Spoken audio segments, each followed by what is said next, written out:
Are you a cold wax and oil artist? Are you curious about what media you can mix with it? I'm Pat from Scrivener Art and Design, and today I'm going to share with you things that I like using with my cold wax and oil to make it more of a mixed media artwork. So let's get started.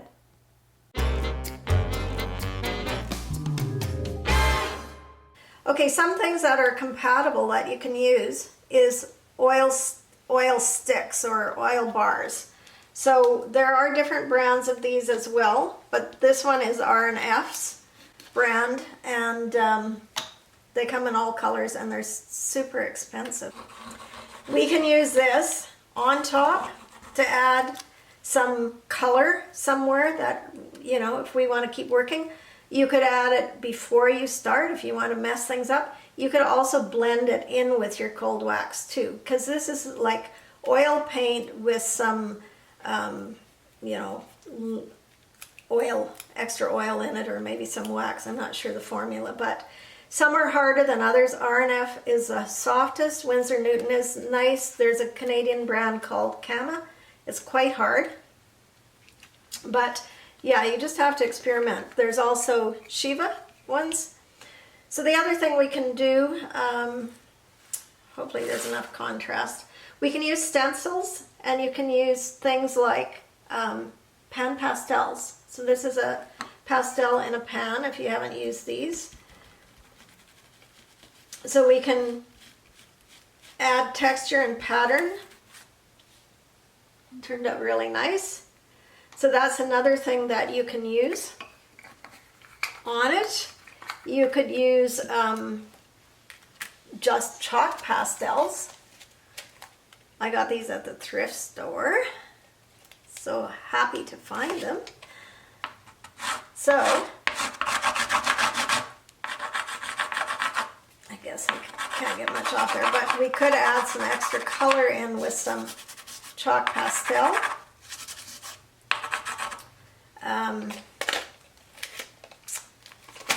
We can use things like Lyra graphite pencils.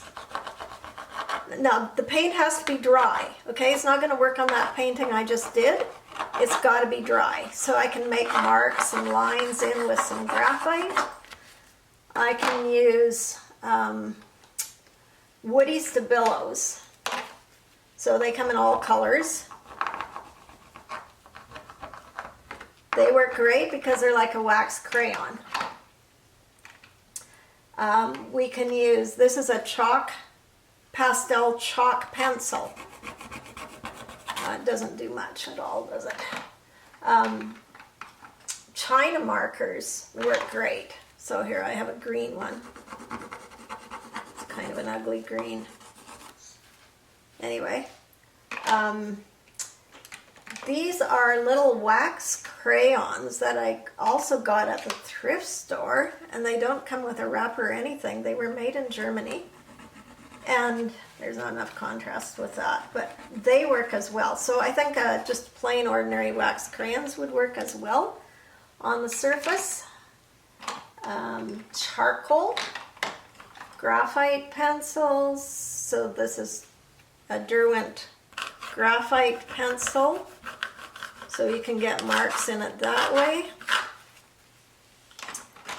And charcoal.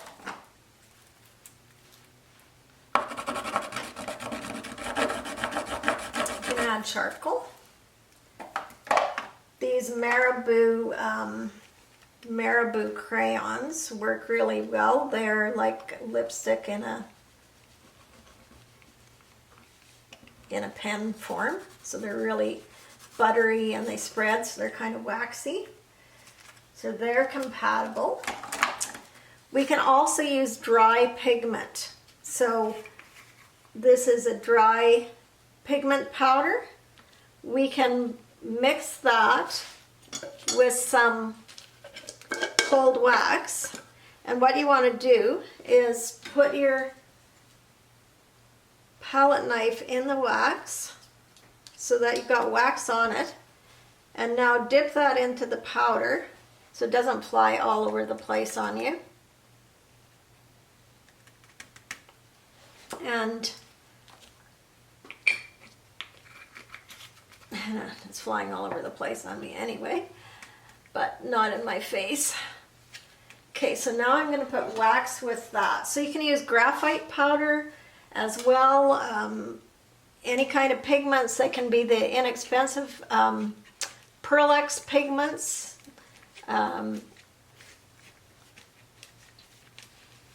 So when you add wax, any pigments or oil paints are going to become more transparent because we're adding a medium, just like they would in acrylic. But this is a shimmer purple. So if you have pigments rather than oil paints, you can definitely make your cold wax medium colors with that. So that's another option. So I'm going to put a layer of white on here thinly, and I want to do a solvent reduction technique to show you how to do that. This is like a crash course. So to do a solvent reduction, this has to be wet over something that's drier, and I have solvent in this little squirt bottle. Now we just have to let that do its work for a bit. Okay, other things you can use are tracing paper. So say I wanted to do a semic writing on my piece of art, right? So I want to do something that looks like script. Could you see that there? Show up enough? I'll do it on the sky. Yeah, you can see it. There. So that's tracing paper. You can also, you could put in some leaf, gold leaf or whatever kind of leaf. And to do that, I gotta be more organized.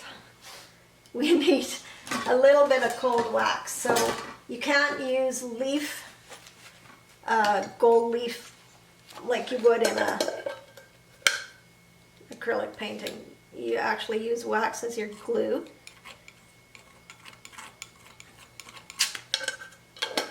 And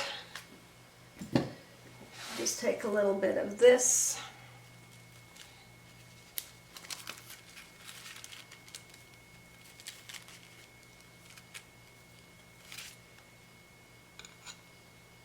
This is where I may use a soft brush just to put it down, but yeah, so we can get little flecks in. You can't, I don't think, do as much as you can with the gold leaf medium that you use, but got it all over me. Anyway, you can get a little bit of glitz. So I would do that just at the end. The other thing, we can add a bit of collage. Just let me see if I got something here. I'll test a spot. Now there we go. See what's happening? See those little dots? Made little polka dots. So you can use a spritzer bottle and spray it off. Spray it for a fine misty bit. You can put it from a higher distance. You could write with it and take it off. Like, you can do anything. Okay, so collage. The wax is the glue on collage as well. So now, I didn't on this piece, but what you can do for a better grip is coat both sides with clear gesso, so it's got that little bit of tooth, and then put it on. But this one is just a plain piece of paper. I want to rip that. So you want to put it underneath and over top, and just make sure that you marry it in really well. And that once the cold wax dries, it'll be a bit clearer as well.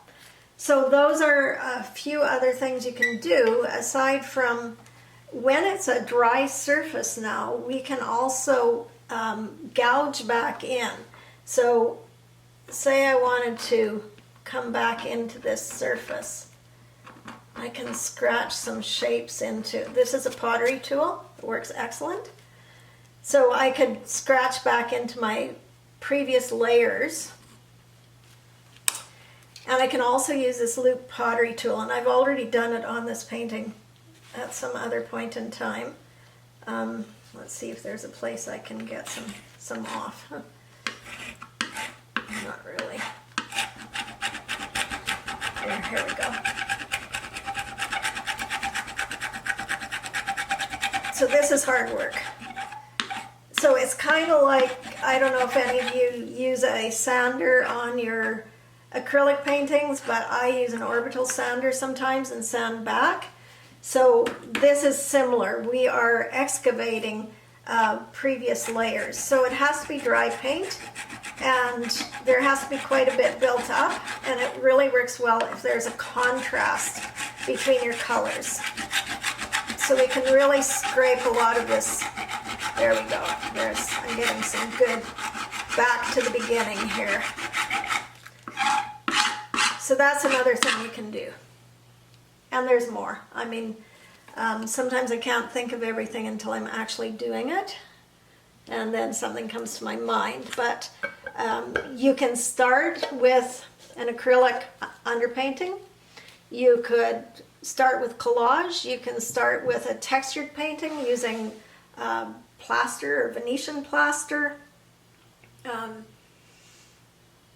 Yeah, just the sky's the limit. So you can see it's a mixed media medium.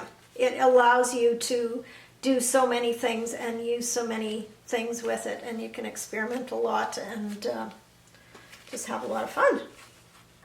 I hope you found that useful. If you discover something or have a question, please leave me a comment. I'd be happy to answer any questions for you. If you are enjoying my videos and getting value from them, please consider subscribing to my channel and giving the video a thumbs up. It really helps. Thanks for watching, and we'll see you real soon. Bye!